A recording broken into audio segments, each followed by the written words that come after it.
اگر میخواین که صداتون رو اینجوری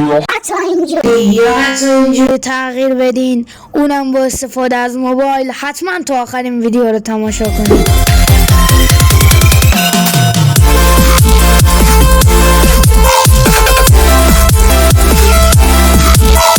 سلام به همراهان یو موبایل، من محمد مهدی هستم و خوشحال میشم که چنل من سابسکرایب کنید و زنگوله بغلشو بزنید و این ویدیو لایک کنید. و اگر از طریق اینستاگرام این ویدیو رو میبینید، خوشحال میشم پیج منو فالو کنید. برای این کار به برنامه اینشاد نیاز داریم. اول از همه وارد برنامه اینشاد میشیم و بعد روی ویدیومون کلیک میکنیم و بعد اون جایی که میخوایم صدا تغییر کنه رو جدا میکنیم. بعد از اینکه این کار رو انجام دادیم، روی اون قسمتی که جدا کردیم کلیک میکنیم و روی گزینه افکت صدا کلیک میکنیم. اگر از این ویدیو خوشتون اومد، لطفاً چنل من سابسکرایب کنید و زنگوله بغلشو بزنید و این ویدیو لایک کنید.